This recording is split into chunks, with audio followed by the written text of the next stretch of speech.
Hello. Hey. Every time I make a nice leather good for myself, somebody sees it in live stream or whatever, and they end up buying it from me. So I figured I'd make a couple of those. If you're interested, that's a bag made completely out of buffalo. It's got a stamp on it. It basically means everything. I hand carved that stamp out myself. I love things that are really durable. It's double stitched. My deeply cut finger, I was trying to take the garbage bag out yesterday and I accidentally smacked it up against the side of the countertop and right where I cut myself, and I was like doubled over in pain. That was a good one. Man, that'll wake you up pretty good. This is a different kind of video. I might actually deeply embarrass myself in this video, but I don't actually hold any view of myself before myself where I'm really worried about anybody knowing or seeing anything about me. I'm an open book, basically every level. The only thing I actually care about is wisdom, and you come in this world with nothing and you leave it with nothing. It'd be nice if everybody was kind of that way. However, it'd be boring. It's all the eccentricities that people actually have in life that make life interesting. And at a very early age, I was always keen to understand that I certainly distinguished out wisdom from intelligence. Being smart is not important. The most evil people in the world are highly intelligent but unwise. Also, too, emotional irrationality is really good for music and books and acting and some other things, of course. But it's not good for ever listening to somebody that has their emotions on their sleeve. So I'm very proud to be able to see through basically everything really easily. I think I could see through most everything extremely easily. It makes life both wonderful and horrible at the same time. I was very interested in the great secrets of the universe, and I knew everything has to have absolute unity. I mean, it cannot not, I know that's a double negative, have absolute unity. I mean, it must necessitatively. Everything fundamentally from every form of hardcore rational metaphysics and true philosophy, philosophia, not that Kant, Hume, Nietzsche, Schopenhauer garbage of Europe, because that's not philosophy. It is a name only, but it's not philosophy at all. Must be unified. Oh, a little screen there. There we go. I have to be honest with you, and like I said, I'll make some embarrassing admissions in this video, and that's not what this video is about. People were asking me all sorts of things in live stream. I've done recently quite a few super late night live streams, and people ask all sorts of questions, and I'm an open book. You can never get into a fight with time, because if you do, it doesn't matter how long you live or how much money you have or don't have, you're going to lose it. You always will. The older you get, the more bitter you get, and I've 99.9% of the time I actually stave that off. It doesn't matter what you do and the number of things you do in life, you'll actually have regrets. You can't, if you live long enough, you always have regrets. I missed out on a lot. A lot of the stuff that you people take for granted, I absolutely missed out on. I didn't, have any brothers or sisters growing up, and I never did any dating growing up. I was never afraid of dating, but I'm a person that doesn't like drama at all. I'm hyper-rational. I listen to classical music. I don't drink. I don't partake of any substances. I think everybody thinks I do because I'm covered in all these tattoos, and the truth is that I don't. I've only ever dated 5 people, which is a truthful admission because no one would ever admit to that, because to any normal guy, and I'm certainly not one of those, that's an extremely embarrassing admission. Every one of them actually treated me super horribly. Here's where I'm going to make some embarrassing admissions. I don't know why. Last girlfriend I had, she's a Chinese-American lady, and she felt sorry for how bad she treated me. Actually, the last conversation I had with her was like 6 or 7 years ago, and I said, I was about to say her name. I'm not going to say her name. I said, bleep, that was her name. I said, have I ever put you down or laid a finger on you or treated you bad? No. That's how she talks. And I said, why were you so awful in the way that you treat me? Always putting me, you're just so awful. Oh, I'm so sorry. She must have felt bad about that over the years, so she sent me like a $100 donation about 2 weeks ago, and I felt obligated, just, hope she was doing well, even though she was such a truly, truly, truly, in every way, shape, and form, awful person. So I let her call me. She said, oh, can I call you? I knew that was a bad idea, but, I'm not a person that sticks my emotions in anything, and, I say, oh, I hope you're doing okay, and everything going well. And then I never, ever hang up on people. I don't. There have been a lot of people I'd like to hang up on. A lot, just so awful. Like it'll be 3 in the morning, and I'll get calls, or 4 in the morning. I'm usually up that late, actually. I should have said 5 in the morning. And I'll say, well, what are you doing? I said, I'm sleeping. I don't even know this person. And they say, well, that's okay, and they just keep on talking. I mean, there's a lot of people out there that are so horrifically oblivious, it's not even funny. And she started picking me. I mean, I haven't seen her in like 7 years. She started picking on me because I didn't answer the phone.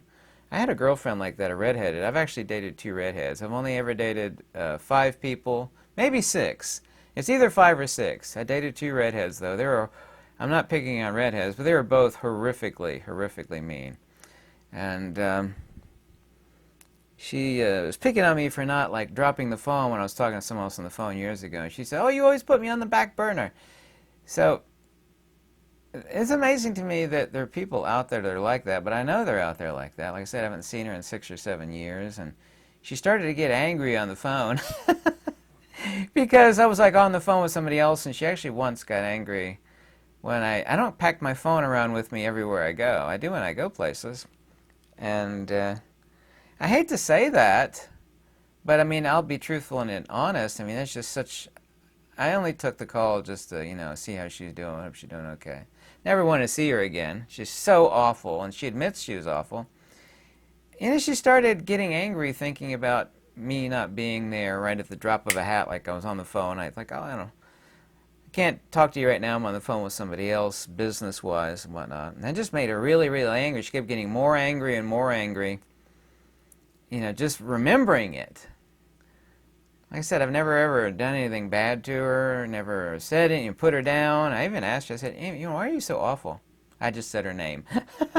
So I actually hung the phone up on her. I hung the phone up on her. This was like 2.5 weeks ago. Just trying to say thank you. The only reason she sent me $100. But she just felt bad for being so horrible to me. And I'm really far too nice. I really am, and people take advantage of that. And they'll just chew my ear off, and they'll just use you 9 ways to Sunday. One of them was a redhead, by the way. I'm going to move on here very quickly. I dated a redhead like 5 times, and I don't want to say her name. I don't even think I can remember her name. I've dated 2 redheads. One, I was in the basement working on building stuff. I think it was a science project, And I think she called me 4 or 5 times. This happened maybe like 8 or 9 years ago or something, maybe more. She came over later that day, and I kid you not, she got so upset, and then she hauled back and, slapped the ever-loving, someone walking on the sidewalk out there, slapped the ever-loving snot fritters out of me. And, I don't get angry in response to that. I'm hyper-rational. And I thought, well, I'll talk to you later. You need to go. That's just totally uncalled for. And, of course, I blocked her number. I never talked to her again. So, for some reason, and this is the reason why I have absolutely no trust in anybody that's interested in going on a date with me. There was a person like 3 years ago. I'm going to end the story really shortly. She's like, oh, watch your YouTube videos. Like, maybe we go out for a coffee. And we did. I never tried to ever get anywhere with anybody. I've never tried to hit on anybody. I don't mean physically. I'm talking about like, hey, baby, how you doing? I can buy you a drink, eh? I don't go to bars, I don't drink. I've never ever done that in my life. I'm certainly not afraid of anybody, much less the opposite gender. They don't scare me a bit. They're just people, yeah? And she called me the next day or whatever, and I needed to go to my cabin, which is very remote. There's no cell phone service, and this day and age, if you get accused of something, it could wreck your life. I mean, you can get wrecked instantly. She had no interest in me. She actually, during the coffee, just have a casual conversation like I would with anybody. She basically admitted that, her life had kind of crashed on her, and she was living with her folks. She was the same age as me. It's like, oh boy, here it is, She must have heard on YouTube videos that I have a bunch of land. Which, of course, I've said that. I have a bunch of land. Like, here's a stable guy. He's fat, bald, tattooed, and ugly. I mean, maybe this is somebody I could, like, get out of my parents' house with. I could see through people like they're transparent. And 2 days later, I'll end this story really quickly on this front, sorry. Sorry about that. At least I'm being brutally honest. You can make fun of me over it. I said, I'm going to go to the cabin and do it. Oh, can I go with you? Yeah, that'll be a great idea. I've been on, I don't know if you can call it a date or not. Maybe she thought it was a date because we just went out for coffee. Like, you don't even know me. I'm like totally covered in tattoos. This is my finger that hurts so bad. I cut it so deeply. She wants to go to the deep woods with a total stranger where there's no cell phone service? I mean, you talk about all the scenarios. Yeah, am I guilty of overthinking things? Yeah, but that's, the reason why I'm able to figure out a lot of stuff that other people can. No chance in heck of ever figuring out that I have. It's like, I'm not going to. You don't even know me at all. You want to go to the deep, deep woods all day long and watch me, like, work hard on my kid? No, that's totally creepy. You can accuse me of anything. I'm the last person on earth that would ever do anything. But accusations are all it takes these days. And that's not scary. It's reprehensible. That's a lot of different words. So it's like, no, thank you. No, I've had a coffee with you. I don't think I want to take you to the deep, deep, deep woods with me to my cabin. As Groucho Marx once said, I would never trust somebody that would have me as a member. I would never join a club that would have me. That's what Groucho Marx famously said. I make some embarrassing admissions here before I end, tail out this video talking about important things. I was married for 10 years to somebody. She had the worst kind of cancer you can get. It's called a glioblastoma brain tumor. I thought I'd be Superman. She didn't have any money or she didn't have anything. I married her because it's the worst kind of cancer you can get. It's the worst cancer of all cancers, and 99.9% of everybody dies within like 6 to 9 months. And I thought I'd be Superman, for 6 to 9 months, maybe a year. But I mean, it lasted. She was screaming basically every night, literally basically every night, due to phantom pains from a brain tumor for 10 years. Just a tiny hair over 10 years. I mean, there was nothing there. I had no honeymoons. We were legitimately married, but there was no honeymoon. There was no good times. If you told me, like before I met this lady, she's a Swedish-American person named Denise. I was showing her picture in the live stream. I want to see a picture of your wife. I showed her, finally found a couple of pictures. Show her. If you told me I'd be married for 10 years of it, and 100% of it literally would be absolute hell, with no honeymoon, no good times, nothing, anything that people, like about a marriage. It's like none of it would be there. I'd be like, I wouldn't believe you, but that's what happened to me. That should make, combined with the fact that I'm 51 years old now, and I guess essentially old, that make me bitter, but I'm a little too wise to do that. I'm not going to let time destroy me. And by me, I don't mean the psychophysical me, i.e. the meat suit me, which time will always destroy. I mean the transcendent me, which is not subject to time. As long as you think you're the puppet, then you are going to have bad times. So you have to remove that modulation. You can't let it catch hold. So can't get in a fight with time. I'm sorry I actually told you those things, but I told you not to watch this video. At least I'm being brutally honest about myself. I'm happy to see unity at every level of cosmic mechanics. I don't say that gloatingly or boastingly. That's not really a word, I know. I was taking college courses in high school. They said I was just this unbelievable prodigy, and the Russian people, genuine Russian people, they're like, why are you taking Russian classes? You speak way better Russian than the professor, the head professor, who's an old guy. You speak way better Russian than him. Absolutно без акцентов, as the Russians would say. It's like, well, you know, I just am. And, of course, spent quite a bit of time in Russia, which ain't no place you're going to have any fun or enjoy yourself. I think I'd actually trade off all the time I spent in Russia to like spend it in the Bahamas or something. You know, I love just kind of relaxing, walking on the beach, but I don't have time to do any kind of stuff like that. I wished I did.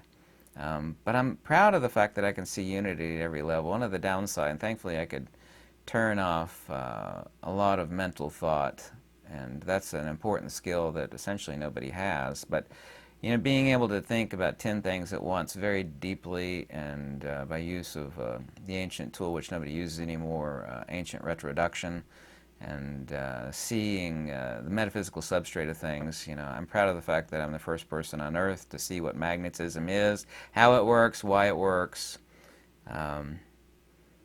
Unification of light and matter, unified the dielectric and magnetic field, erased out, and I'm not the first person to see that. Dollard actually did that, erased out both electricity and gravity as these autonomous field modalities. Field unification theory presupposes all these autonomous things, and ignorance only sees that. Everything must fundamentally be unified. But seeing the binary conjugate at absolutely every level in the universe is wonderful. The only difficult thing, and it's not difficult, it's just finding more and more simple analogies that people are able to say, oh, now I get it. Use a simple analogy, and people have been doing that since ancient times. I've led what some people said has been an amazing, life, but I don't do stuff like that on a daily basis. I have thousands of cave dives. I'm a full cave diver, literally thousands. You know, I had underwater scooters, O2 decompression tanks, triple redundancy cave lights, and go deep into these caves like Little River Cave, Devil's Eye, Devil's Ear Cave. Those are in north central Florida, near High Springs, Florida. I used to do thousands of cave dives. It's fun. I mean, so much gear, you actually have to put it in the water, then put the gear on in the water. It's not like regular scuba diving. You put on your gear and you jump in the water. It's a lot of gear, and thousands of skydives. I've actually got permanent creases in my legs from hard openings. I used to go skydiving every day. It's called Skydive Daytona now, but it used to be called Flagler Aviation. Do tons and tons of skydives out of King Airs, but most of which was a little dinky 5-person capacity Cessna 160. Just tons and tons of skydives. I was never considered myself an adrenaline junkie, but it was a lot of fun. It does get boring after a while. Here recently, I've made Fujifilm, not my opinion, fact, millions and millions and millions of dollars. I mean, undeniably. I wrote a free book on tips and tricks on Fujifilm and reviewed all their gear.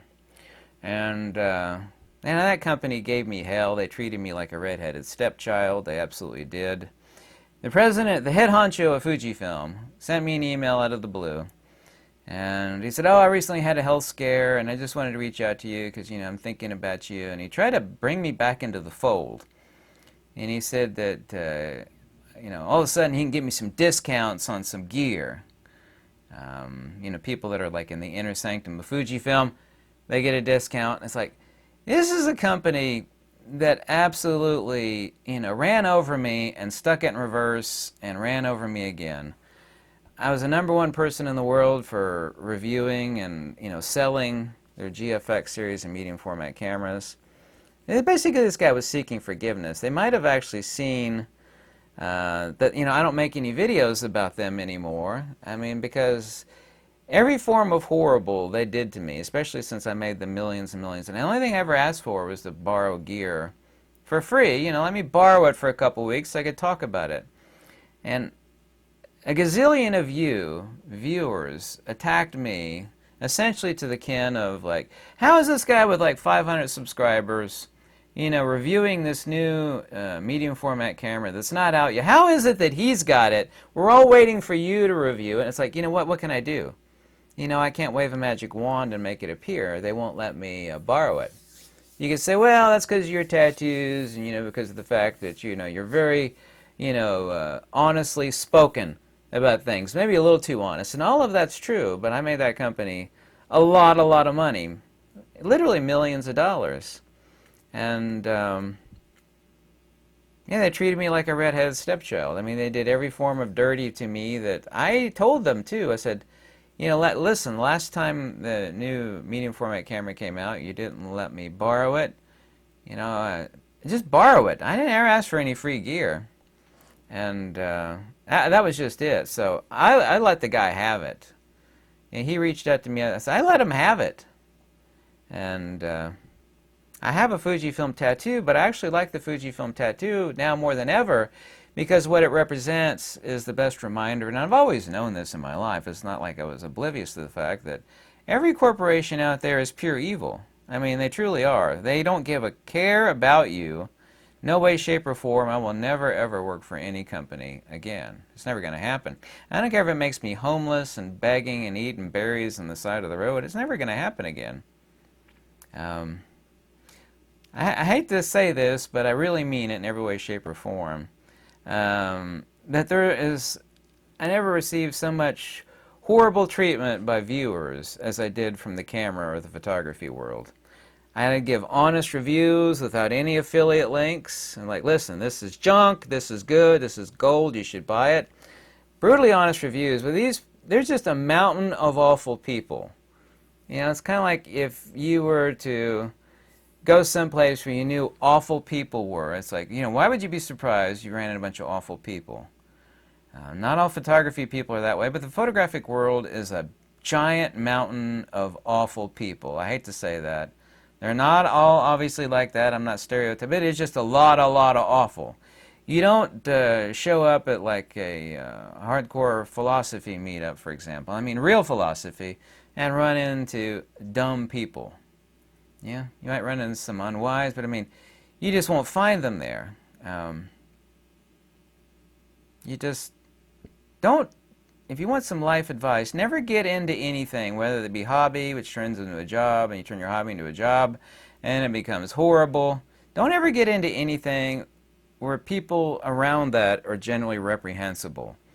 Imagine some sort of group that gathered together to discuss adult-related things. You could guess what that means. Adult-related. Well, I mean, you don't have to have 4 brain cells to realize everybody around that are going to be, not good people. Ran into good people, and I've always had a 100% gift at it, is finding quality land. I've never, ever been wrong about real estate. I've met 99% good people. Same is true of serious metaphysics. I'm really good at metaphysics, and I've written 9 books and a whole awful lot of articles. I know 7 languages. I'm really good. I've been translating ancient Pali now for over 25 years. Greek. I'm going to be working on the translation of Plotinus after I finish up some articles first, little booklets, like on retroduction, on the 4th edition, a series of magnetism. You need to watch the intellectual hierarchy of what you're attracted to. It's like, well, I'm interested in this, I'm really good at this, but there are a bunch of awful people in it. In the photography world, I hate to say, there's a lot of awful people. I mean, the head honcho of Fujifilm reaches out to me. They basically know that I'm not making him any money anymore because of the horrible things that they did to me. Yeah, they're still trying to drag me in. It's like, no. No, I mean, one of the top 3 worst things ever done to me in life has been by your company after I made you millions and millions of dollars. And the only thing I asked for was to borrow, not have, borrow some gear. So no, I won't give you the time of day. Everything you and your company did are reprehensible to me. I even wrote a free book with 3 different versions of that book, which is in the description, by the way. There's no way I'm going to give your company the time of day after the horrible way in which you treated me. I mean, people will like that. I mean, he basically had an epiphany. You know, oh, we treated this guy really bad. Maybe I should reach out to him, try to bring him back in. Maybe he's like maybe he's forgotten all the horrible things we did to him. Like, oh no, one of the good things about being intelligent is like, I don't forget. Some things are unforgivable, and they should be that way. It's like, no, it's too awful. I'm never going to forgive you or your company. It's just never going to happen. It sounds stupid, but I hate to say this, and it shouldn't be that way. But you can get 1,000 times further by who you know rather than what you know. I've seen some of the dumbest people alive whose only measure of success is because of who they grew up with and or who they know. I mean, I can name a few names, but I don't want to do that, obviously.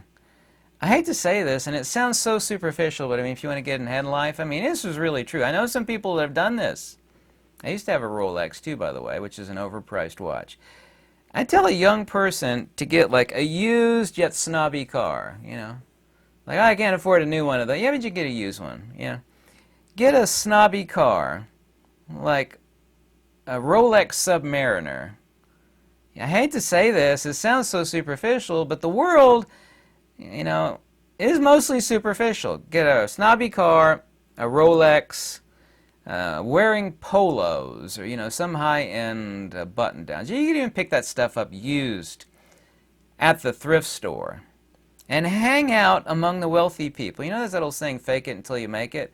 So this guy's wearing a Rolex, and he's driving a nice BMW convertible, even though it's used, and it might have cost you like $14,000. He's got a Rolex and a nice Beamer, and he has a nice, well-spoken manner about him. He seems articulate and intelligent. I'm going to give this guy a job, or I'm going to let him in on some stock tips that me and Muffy invested in that have made us...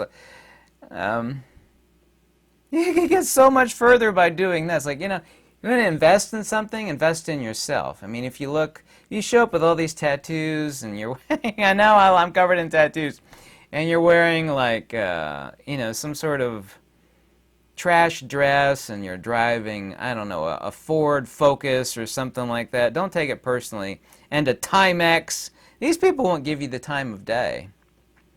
Same is true of land. You know, I never got into land. I love land. I mean, it was instilled into me in a very young age how important land is at every level. And I am way better at it than anybody I know. I wish I had the money to stick more into land, but I mean, I have quite a bit of land. I won't say how many acres, but it's a lot. I got a lot of land, which I'm very, very proud of. But, you know, I'm not going to take it with me either. Don't think, whoa, look at all this land I got. You know, you're not going to take it with you when you go. I am a little too smart for that. But I tell a young person to do that. Get yourself a used snobby car, a Rolex, like a Rolex Submariner, some nice polo clothing, you know, something along that line, and have a nice vocabulary that you can exercise without, how you doing? You know, you can wear all that stuff, but if you sound like this, hey man, how you doing? It won't get you very far. Never been wrong about land or metaphysics and a couple of other things. And, you know, I just like some comfort and peace in my life. That really is all that I want. Wisdom, a little bit of peace, a little bit of comfort, which seems like I can't get anymore. But nevertheless, I have a lot of articles and email contact below. Lead a simple life. I made some embarrassing admissions in this video. Like I said, if I'd known that I would be married for 10 years, there'd be no romance, no honeymoon, nothing good about a marriage. The good things are like nothing, and it will last for 10 years. It's like, I wouldn't believe you. But I can't be bitter about that, but I guess it sounds like I am. But I mean, I'm too old, you know, to look back and have a million regrets. I led and do lead a clean life.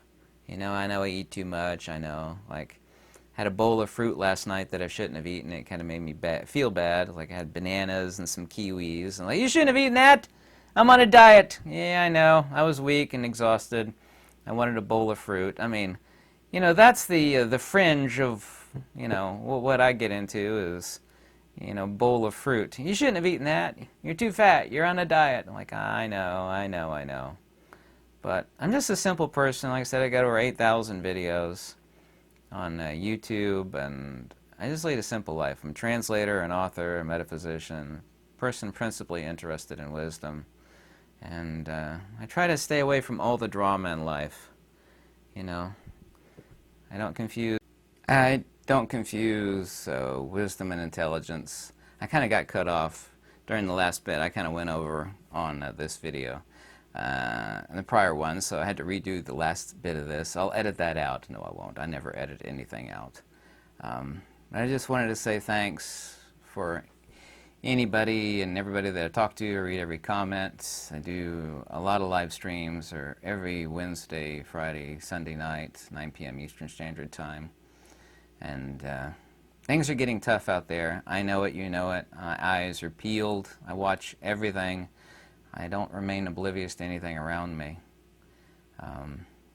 So any donation is always warmly welcome, and if you ever want to contact me, my information is in the description below. I'm going to go up to my friend's farm tomorrow and probably do some odd jobs and visit my little quack babies and my little goose babies that I hatched out. You know, they're so fun to pick up and snuggle. And since they knew me as the only other, me as their mama for the first few days and week of their life, that I'm sure they'll remember me when I say, hey, here's Duck Daddy. Duck Daddy's back. And I'm like, quack, quack, quack, quack, quack, quack, quack, quack. Oh, I can't wait to see that tomorrow. That'll be fun. There's nothing cuter than a little duck or a baby goose. Yeah, even though they're already pooping like crazy. So, thank you so much for watching. I'm sorry this is one of those don't watch this videos, but I just wanted to open up and be brutally honest. Probably a little too honest in this video, but, you know, I don't have any reservations about anybody knowing anything about me. I just wish people wouldn't try to contact me at like 5 or 6 in the morning when I'm asleep, and, you know, it's already bad enough that I go to bed at like 3 or 4 in the morning every night. But I just think like a simpler life. You know, a simpler life would be nice. Don't have anybody to impress. I'm supposed to impress you, and I try to do that with informations and insights that a lot of you enjoy. Well, I hope a lot of you enjoy. Also, too, what's going on in the world. A lot of you appreciate those videos. And that's me in a nutshell. Fat Tattoo Ink and hardcore metaphysician and expert on raw land. It's kind of a weird combo, but it's not bad. It's not great, but I grew up with an innate love of land and knowing how important land is. You can talk about property taxes all you want, but you're still wrong about the importance of land. Oh, I'm not interested in land. You never really own it because you got to pay property taxes on it. Well, you know, you say that you never have a car because you can't drive it if you don't pay the yearly tag title fee. Where you get the little sticker on the back of your license plate. This like gives you permission to drive it. It's like, what's my car? It's already paid for. I shouldn't have permission to drive it. It's like, well, you got to have the driver's license to pay the tag fee every year. So you can say the same thing about vehicles as you can about land, but it's still my land. Never really owned land. I don't agree with you. Well, you can protest all you want. You're still wrong on that front. Anyway, thank you so much for watching, and that's who I am in a nutshell. It'd be nice if I was, I don't know, I was a prodigy and genius on languages, as my professor said, and the Russian's like, why are you taking Russian class? You speak better Russian than the professor does. Like, yeah.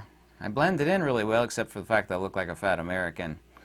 Living in Russia, like, oh, as an American, Russians are pretty short, in case you didn't know. Not all of them, but most of them are short. So even though I'm not that tall, I was still taller than most Russians are. Oi, ужасно.